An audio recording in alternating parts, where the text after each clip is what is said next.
에레미야 11장부터 20장까지에는 5번의 에레미야의 탄식이 나옵니다. 에레미야의 탄식이 나오는 이유는 단순합니다. 여러분 생각해 보세요. 에레미야는 요시야 왕 때부터 시작을 해서 남유다와 예루살렘이 멸망하고 얼마 지난 후까지 약 40년 동안을 하나님의 말씀을 대언하는 예언자로 활동을 했습니다. 여러분, 이 40년 동안 하나님의 말씀을 하나님이 그의 입에 담겨진 말씀대로 전하고 산다는 것 생각해 보셨습니까? 그런 삶의 무게가 어떤 삶인지요? 우리들은 기록된 말씀을 읽고 기록된 말씀을 배우고 기록된 말씀을 따라 살아가기 위하여서 일상에서 그 말씀이 가르쳐 주시는 뜻을 한 구절이라도 깨닫고 실천하고 순정하기 위하여 굉장한 노력을 기울이고, 그래도 내 마음에도 차지 않아서 하나님이 이런 나의 모습 과연 기뻐하실까? 이런 고민 속에 살잖아요. 그런 번뇌함 속에 우리가 빠질 때가 있잖아요. 그런데 예레미야는 무려 40년 동안 그 하나님의 말씀을 전하는 사역을 한 겁니다. 문제는 이 하나님이 전하라고 하는 메시지가 어떤 메시지였다고요? 굉장히 부담스러운 메시지. 지금 우리가 7월부터 쭉 달려오고 있지만 앞으로 8월 말까지 달려가야 할 이 말씀 굉장히 부담스럽잖아요. 여러분 앞으로 4번 정도 더 들으셔야 합니다. 굉장히 힘드실 거예요. 저는 이렇게 단 2달 정도 되는 시간 말씀을 준비하고 선포하는 것이 이토록 부담스러운데 에레미야는 어떠겠냐 이 말이죠. 이제 그런 과정에서 에레미야가 특별히 남유다와 예루살렘을 향하여 그들이 굳게 붙잡고 있는 신념과도 같은 부분, 굳게 자리 잡고 있는 신앙의 가치와 같은 부분, 그건 뭐냐면 크게 몇 가지로 나눌 수가 있는데, 성전은 절대 무너지지 않는다. 율법이 있고 할례가 있으니 하나님이 우리를 버리시지 않는다. 이런 그 고정관념들을 향하여서 하나님께서 하나님의 심판은 이미 확정이 되어 있고 그 성전이 그 율법과 할례가 너희들이 심판의 때를 견딜 수 있게 도와주지 못한다. 그런 것들을 가지고 있다고 해서 심판에서 구원받지 못한다. 라고 하는 말씀을 줄기차게 선포를 했어야 한단 말이죠. 여러분 여기에서 오는 반발을 예상해 보실 수 있겠습니까? 철석까지 지금같이 믿어왔던 신앙의 가치에 대해서 어느 날 어떤 사람이 나타나서 그러는 거예요. 그거 당신 잘못 믿고 있는 겁니다. 당신 그렇게 믿고 있는 거 하나님이 주시는 마음 아닙니다.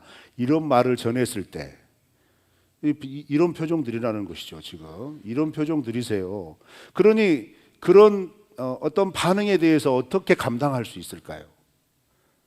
이렇게 감당할 수 있는 표현들이 나타나는 건 하나님 앞에 나아가서 하나님 어떻게 하면 좋습니까? 하나님 이렇게 전했는데 사람들이 이렇게 합니다. 반응들이 이렇습니다. 이거 안전하면 안 되겠습니까? 이런 하나님과의 지속적인 하나님께만 토로하는 시간들로 이 시간들을 견디어 갔을 거라는 얘기예요. 그런데 그렇게 견디어 갔어도 에레미야가 그걸 제대로 감당할 수 있었을까?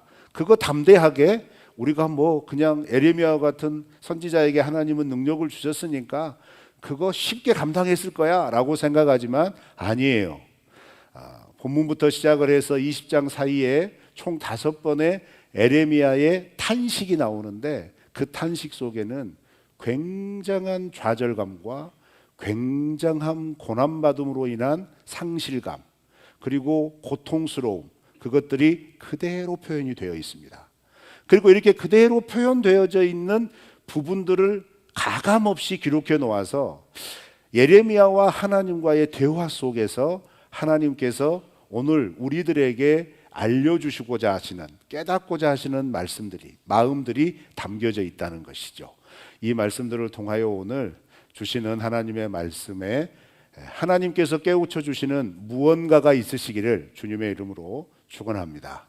먼저 이제 11장 18절부터 23절 말씀의 내용은 무엇이냐면 읽어보시면 대충 아실 거예요. 에레미야가 그렇게 하나님께서 선언하라 하는 말씀을 전하니까 사람들이 줄기차게 반응하는 거죠. 그 반응은 굉장히 부정적인 반응이라는 얘기입니다. 그런데 그 부정적인 반응 가운데 이제 어떤 반응까지 나오게 되냐면, 야, 이제 저 에레미야 가만 놔두면 안 되겠다. 저 얘기 하지 못하도록 우리가 죽여야겠다. 이런 반응까지 나오는 거예요. 그런데 이런 반응이 어느 곳에서 나오냐면 놀랍게도 에레미야의 고향에서 나오고, 또 12장에 가보면 12장 오늘 본문 5절 6절 쭉 가보면 또 어떻게 얘기하냐면, 특히 6절에서 집에서 나와요. 가족들에게서 나와요. 고향과 가족에게서 거센 반응이 나온다는 겁니다. 근데 고향에서 나오는 반응은 어떤 반응이냐? 우리 한번 말씀을 찾아보실까요? 21절입니다. 우리 21절 다 같이 읽어봅니다. 시작. 여호와께서 아나도 사람들에게 대하여 이와 같이 말씀하시되 그들이 내 생명을 빼앗으려고 찾아 이르기를 너는 여호와의 이름으로 예언하지 말라. 두렵건대 우리 손에 죽을까 하노라 하도다. 이거 하나님께서 알려주신 거예요. 에레미야는 모르고 있었다는 얘기입니다. 여러분, 근데 하나님께서 에레미야에게 어떻게 알려주셨을까요? 에레미야는 지속적으로 하나님 앞에 나와 하나님과 교통하고 하나님께 기도하는 삶을 살았다는 반증입니다. 여러분, 예레미야가 예언자로 선지자로 세워졌다고 그래서 예레미야에게 하나님께서 그런 사명을 주셨으니까 내 어떤 교통이나 교제나 어떤 관계가 없어도 하나님이 말씀을 전해야 될 필요가 있으면 갑자기 하나님이 나타나셔서 너 이런 말 전해라 이렇게 말씀하시는 게 아니라는 겁니다. 하나님께서 세운 사명자일수록, 하나님께 구원받은 그리스도인일수록 이런 하나님과의 만남의 시간에 간격이 없어야 돼요. 그게 하나님과 함께 동행하는 그리스도인의 삶에 굉장히 중요한 기초가 될 겁니다. 이게 무슨 말이냐면요, 여러분, 우리가 하나님을 믿고 의지하며 나아가는 믿음의 삶을 산다고 했을 때 그것의 구체적인 증거를 한번 보여봐라 라고 했을 때 여러분 스스로가 내가 하나님을 얼마만큼 신뢰하고 얼마만큼 의지하는가는 어디에서 나타나냐면 삶 속에서 내가 하나님 아니면 안 돼라고 하면서 하나님을 붙들고 의지하고 구하고 찾고 두드리고 이런 구체적인 행동을 하는 시간이에요. 그렇게 구체적으로 행동하는 시간이 무슨 시간일까요? 어떻게 이렇게 잘하세요? 기도 시간이죠. 하나님을 믿으면 하나님께 기도할 수밖에 없는 거예요. 그래서 여러분, 우리가 기도에 대한 오해를 먼저 허물어야 되는데, 기도는 정해진 시간에 정해진 분량만큼 이건 기본입니다. 그렇지만 그 기도를 통하여 하나님과의 관계가 내밀해지면 내밀해질수록 꼭 그 시간만 기다립니까? 아니죠. 하나님 만나고 싶고 하나님 음성 듣고 싶으면 언제 어디서든지 하나님의 이름을 부를 수 있다는 겁니다. 그래서 그렇게 하나님과 내밀한 걸음을 걸어가는 사람에게는 하나님께서 그런 시간을 통하여서 어떤 은혜를 주시냐면, 내가 미처 보지 못하고 알지 못하고 깨닫지 못하는 것들을 하나님의 마음과 하나님의 시각으로 깨우쳐 주시는 은혜를 경험할 수 있다는 겁니다. 그래서 우리가 말씀을 읽고 나서 기도를 했을 때 여러분 그런 경험 해보셨을 거예요. 기도하고 있을 때 불현듯 우리의 마음에서 우리의 뇌리를 스치면서 이게 그 말씀과 연결이 되는구나 라는 어떤 놀라운 깨달음의 시간들이 경험될 때가 있잖아요. 그게 뭐예요? 오늘 본문 말씀에 나와 있는 하나님께서 예레미야에게 알려주시는, 예레미야야 너 지금 이런 상황에 처해 있어 라고 알려주시는 것 같은 모습이라는 거예요. 그러니까 여러분, 이런 깨달음은요, 좋은 깨달음, 즐거운 깨달음, 복된 깨달음, 늘 우리가 알고 싶고 누리고 싶은 그런 깨달음도 오겠지만 오늘 말씀처럼 어떤 깨달음도 온다는 거죠? 들으면 상심될 만한 깨달음도 올 수 있다는 겁니다. 그런데 그거 아십니까? 들으시면 상심되는 깨달음은 그만큼 여러분이 하나님과의 신뢰의 관계가, 하나님과의 관계가 내밀하다는 증거입니다. 여러분 그런 은혜 있으시기를 바랍니다. 그리고 오해하지 마실 것은 예레미야는 지금 하나님의 사명을 받아서 하나님의 말씀을 전하는, 그 말씀을 전하는 과정에서 생기는 여러 가지 어려움들을 하나님께서 깨닫게 해주시고 몰랐던 것들을 알게 해주시는 과정에서 지금 탄식하는 건데, 이 말씀을 내가 내 개인의 믿음의 삶을 살면서 내 원하는 대로 되지 않아서 내 삶의 모습과 모양은 하나님의 말씀의 뜻과 전혀 상관없는데 내가 그저 사람들에게 소외받고 고통받고 탄압받는데 내가 그리스도인이니까 하나님 때문에 고난받는다, 이렇게 착각하시면 안 된다는 거예요. 그래서 이 말씀을 들으실 때에는 하나님과의 관계가 먼저 하나님께서 우리에게 주시는 말씀을 따라 온전하게 걷고 있는가가 점검이 돼야 될 것이고, 그렇게 하나님의 말씀을 따라 온전하게 순종하며 걸어갈 때 세상이 우리에게 어떤 반응을 보이는가에 대한 관점으로 보시는 게 중요하다는 겁니다. 그런데 세상은 하나님의 말씀을 전하는 대로 하나님의 말씀을 깨닫고 순종하며 살아가는 그 모습에 대하여 어떤 태도를 보이느냐? 전혀 우호적이지 않다는 겁니다. 전혀 동의하지 않다는 겁니다. 그래서 어느 정도까지 동의하지 않느냐? 예레미야 같은 경우에는 그 이스라엘 백성 자체가 하나님의 민족이라고 스스로 자부하고 하나님이 지금 우리와 함께 하여 주시는 성전도 있고 하나님께서 우리에게만 주신 율법도 있으며 우리가 그 하나님의 백성이라는 우리의 몸의 흔적인 할례도 가지고 있다라고 자부하는 그 백성들에게 당신들이 자부하고 있는 성전이나 당신들이 의지하고 있는 율법이나 당신들이 몸에 지니고 있어서 자부심을 가지고 있는 할례, 그것이 전혀 성전과 함께 있는 삶처럼 살지 못하면, 율법을 가지고 있는 율법대로의 순종함이 없다면, 할례를 지니고 있는 것만큼 올바른 태도와 자세로 방식으로 살아내지 못한다면 하나님의 공의로운 심판대 앞에서 그런 흔적과 그런 자격을 가지고 있더라도 당신들을 구원해 주지 못할 겁니다 라고 하는 이 기가 막힌 메시지를 들으면서 반응을 하기 시작하는 거예요. 어떤 반응이냐면, 우리가 생각했을 때 그런가? 그러면 나는 정말 나와 지금 함께 하시는 성전 안에 계시는 하나님과 함께 할 만한 삶을 살고 있는 건가?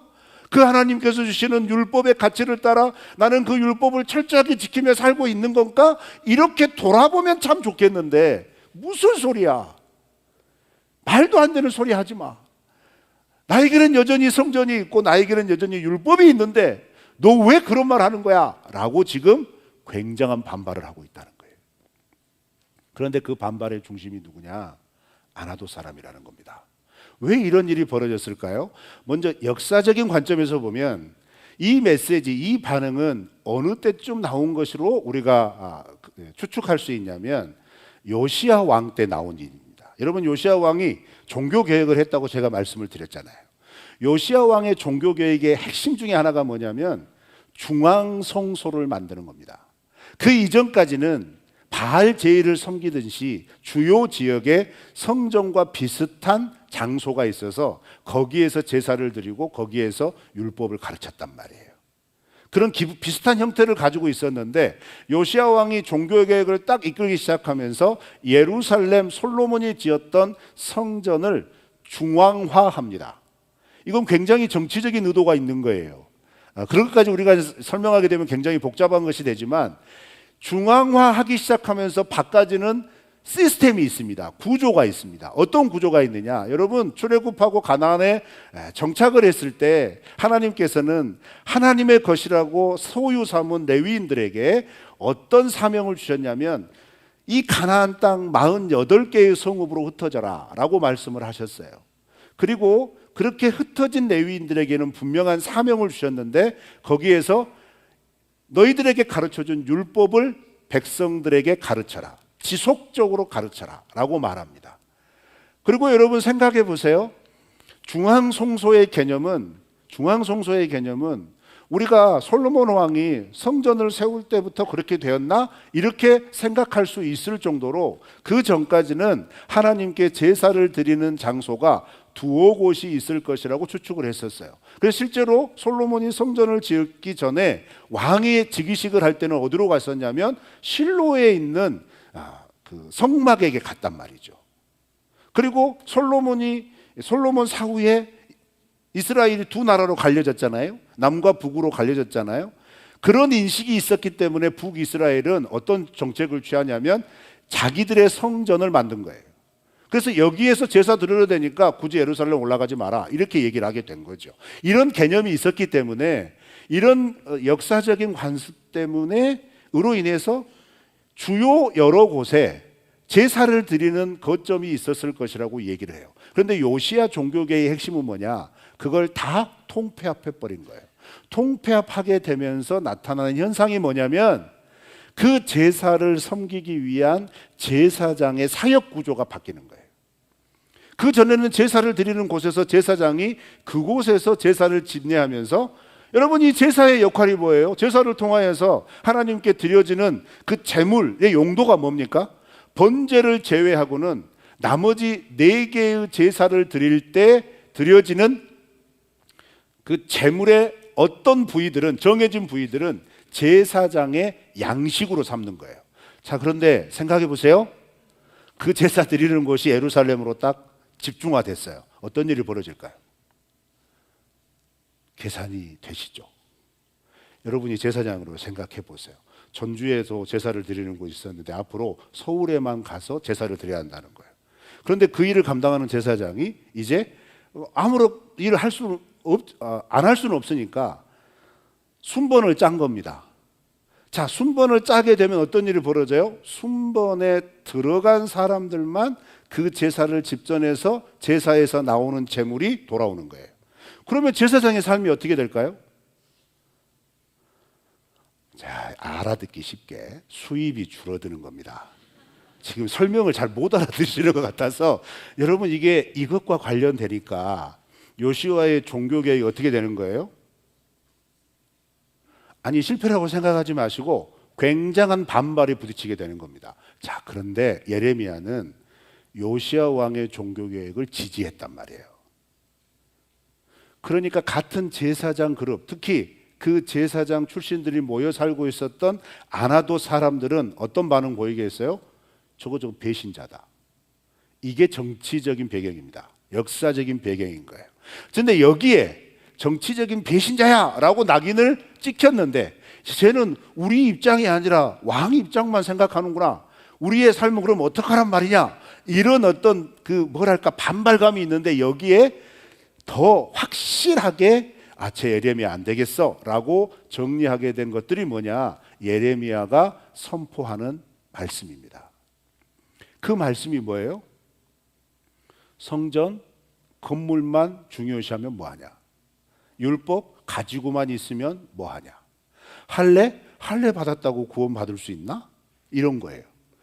그러니 종교개혁 때 한번 밑보였고, 전하는 메시지 자체가 40년 동안 변하지 않고 줄기차게 하나님의 심판은 확정적이다. 그런데 그 심판이 일어날 때 너희들이 자부하는 성전이 너희들을 보호해 주지 못한다. 너희들이 가지고 있다는 율법이 너희들을 보호해 주지 못한다. 이런 얘기들만 계속해서 하면서, 정말 이 심판의 때에 구원받고 싶다면 기록된 말씀, 우리에게 주신 율법대로 다시 돌아와야 한다. 다시 살아야 된다.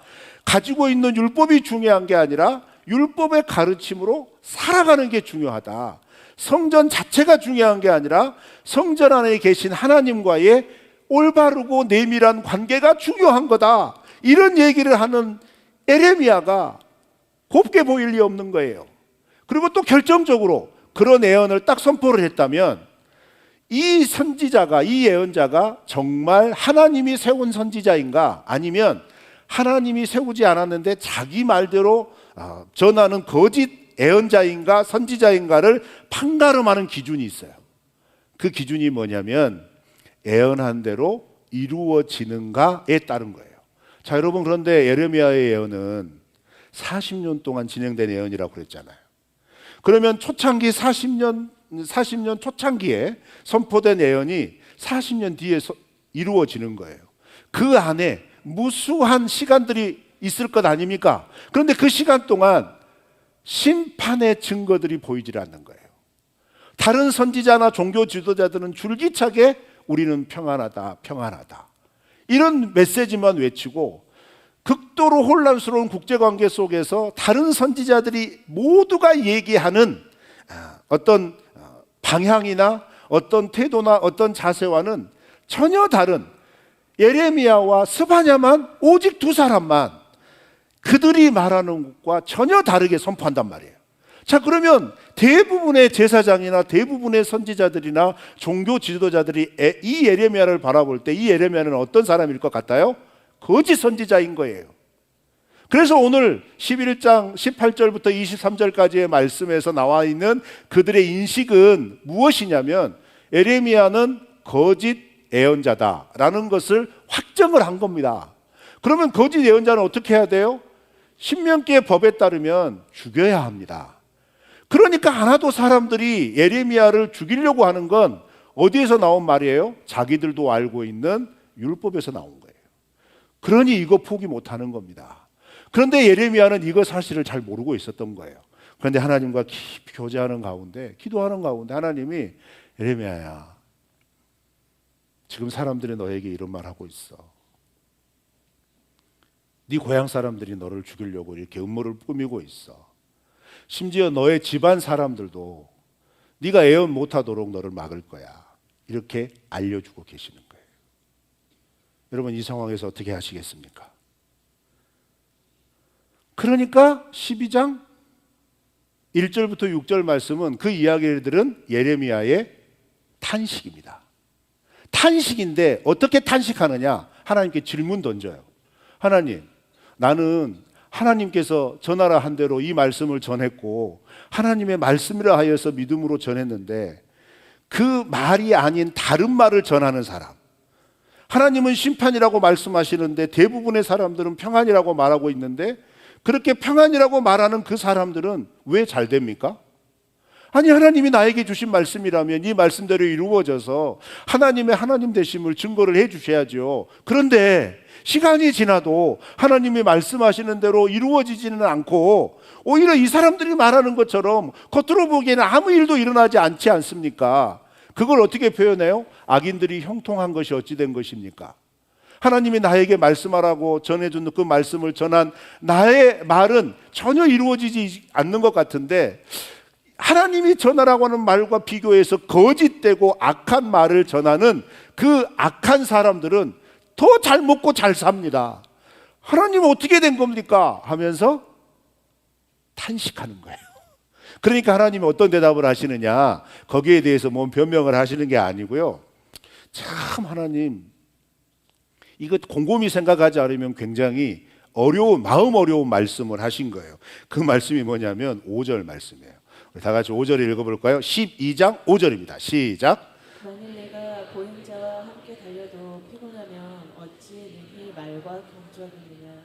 내가 평안한 땅에서는 무사하려면 요단강 물이 넘칠 때에는 어찌하겠느냐. 여러분 한번 해보시면 요단강 물이 넘칠 때에는 해가지고 가로로 해가지고 다른 번역을 넣어놨어요.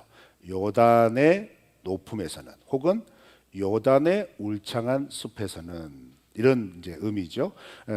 우리 개역 개정은 의역을 한 겁니다. 근데 히브리어를 직역하면 요단의 울창한 숲에서는, 뭐 울창한 숲이 그렇게 위험한가? 뭐 이렇게 생각할 수 있겠지만 비교법이죠.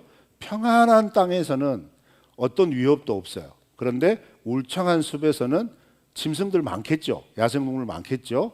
그런 예측하지 못하는 상황 속에서는 어떻게 하겠느냐라는 겁니다. 그러니까 5절 말씀, 하나님의 대답은 어떤 얘기냐면, 야, 너 지금 이거 갖고 힘들다고 하느냐? 이 말이에요. 더 힘든 것은 아직 오지도 않았다. 아, 여러분 정말 황당하시죠? 하나님이 에레미야 등 토닥거리면서, 그러니까 에레미야야, 어떻게 하면 좋니? 그래도 좀 힘 좀 내라. 내가 너와 함께 한다고 했지 않냐? 이런 말 해주시면 얼마나 좋아요. 그런데 에레미야에게, 아니, 아직 더 힘든 것은 오지도 않았어. 이 말씀하시는 거예요.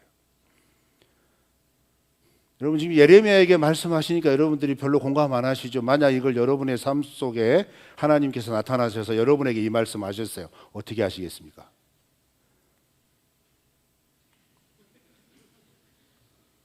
아니, 정직하게 마음속으로 대답해 보셔요. 어떻게 하시겠어요? 나 이런 하나님, 나 이런 하나님 이러지 않으시겠어요? 하나님 도대체 왜 그러세요 저한테? 이렇게 하지 않으시겠어요? 지금 그런 상황이라는 겁니다. 그런데 여러분, 이게 예레미야에게만 해당되는 상황이 아니라는 걸 예수님의 말씀을 조금이라도 생각하시면 깨달을 수 있어요. 마태복음 24장에 가면 예수님께서 예루살렘의 멸망을 예언하시면서 그 멸망의 때에 대하여 말씀을 하실 때 24장 2절부터 쭉 그 말씀을 하시거든요. 그런데 4절 말씀에 보면 4절 이하의 말씀에 보면 어떤 말씀을 하시냐면 너희가 난리와 난리의 소문을 들을 것이다. 국가가 국가를 그리고 민족이 민족을 해칠 거다. 이런 무수한 어려움과 난리의 소문을 듣겠지만 아직 끝은 시작도 하지 않았다. 요 말씀하세요. 아직 시작도 하지 않았다는 거예요.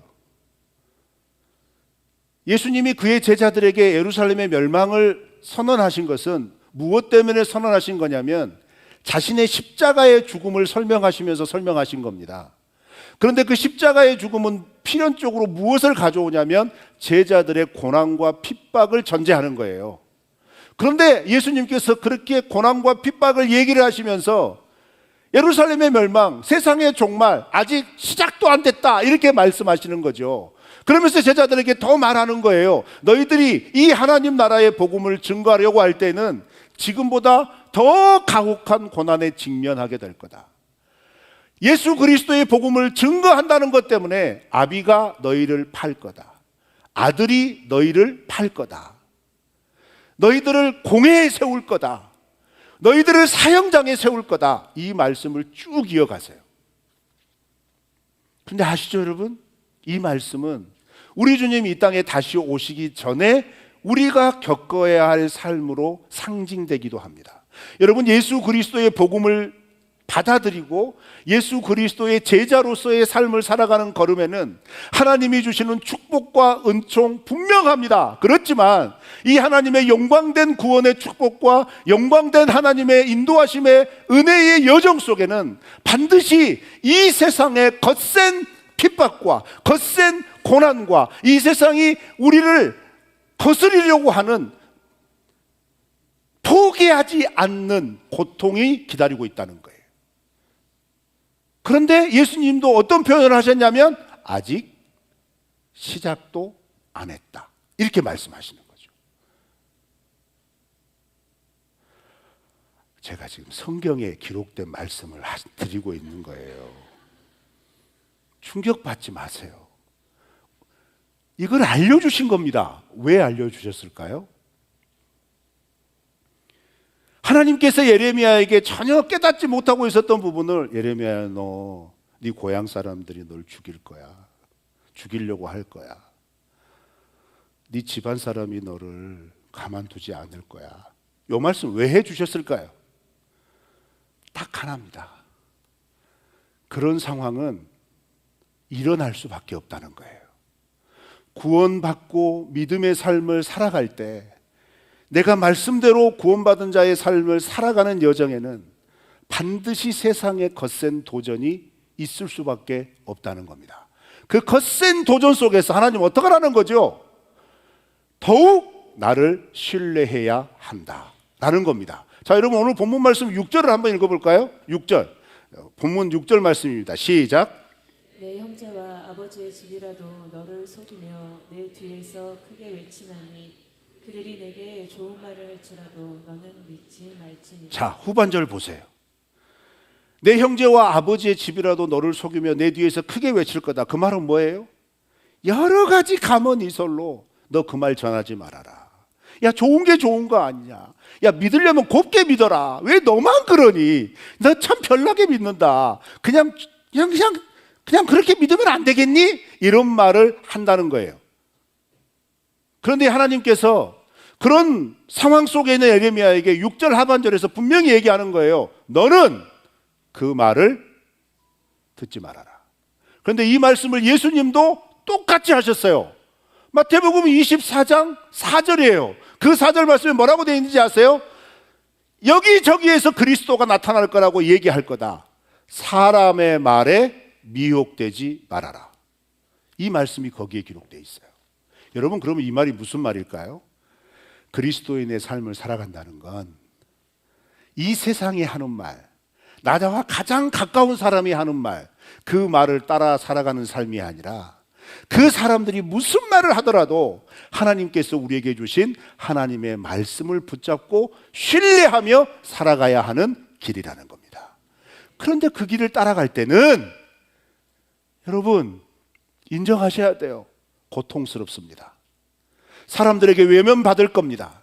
무시당할 겁니다. 그러나 그 고난 가운데 누가 함께 계신다는 거예요? 하나님이 함께 계십니다. 그래서 함께 계시는 하나님이 사람들의 말에 팔랑귀가 되게 하지 않기 위하여 우리 안에 계신 성령께서 하나님의 말씀에 집중하도록 은혜를 베풀어 주실 겁니다. 그래서 이 시기를 지나면서 세상의 말과 세상의 방법에 현혹되지 않고 우리 주님이 이 땅에 다시 오실 때까지 구원받은 하나님 나라의 백성의 삶처럼 살게 하시기 위하여 하나님의 말을 힘들겠지만 신뢰하도록 도와주실 줄 믿습니다. 그렇게 신뢰하며 가는 걸음이 바로 우리 주님과 함께 걷는 하나님 나라 백성의 걸음인 줄로 믿습니다. 고난 당하십니까? 핍박 당한다고 느끼십니까? 우리 주님 함께 하신다는 것을 신뢰하시기를 축원합니다.